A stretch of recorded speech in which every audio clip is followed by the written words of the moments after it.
दिल्ली स्फोट प्रकरणाचा तपास आता राष्ट्रीय तपास यंत्रणेकडे। राष्ट्रीय तपास यंत्रणेचं पथक घटनास्थळी दाखल। दिल्ली लाल महल परिसरातील स्फोट प्रकरणी निर्दोष लोकांना अटक करू नका, अबू आझमींची मागणी। दिल्ली स्फोट प्रकरणामध्ये जबाबदार असलेल्यांची आता खैर नाही, पंतप्रधान नरेंद्र मोदी यांनी दिला इशारा। दोषींना कठोर शिक्षा होणारच, पंतप्रधान मोदींची ग्वाही। सामाजिक कार्यकर्ते अंजली दमानिया उद्या घेणार महत्त्वाची पत्रकार परिषद। पार्थ पवारांच्या व्यवहाराबद्दल करणार मोठा खुलासा।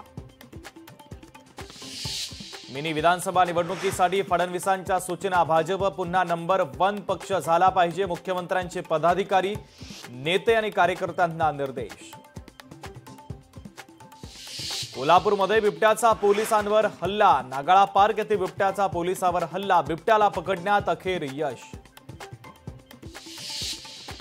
नाशिकमध्ये पेट्रोल पंपावर दहशत माजवण्याचा प्रयत्न, तलवारीचा धाक दाखवत दहशत निर्माण करण्याचा व्हिडिओ समोर।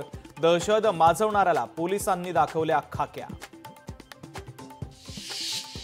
धर्मेंद्र यांची प्रकृती स्थिर, त्यांच्या निधनाच्या अफवा पसरवणाऱ्या बातम्यांवर धर्मेंद्र यांच्या पत्नी आणि खासदार हेमा मालिनी यांनी व्यक्त केली नाराजी।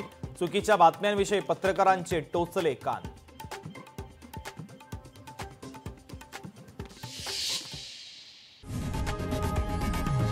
लोकशाही मराठी ऐका, पहा, जागरूक रहा।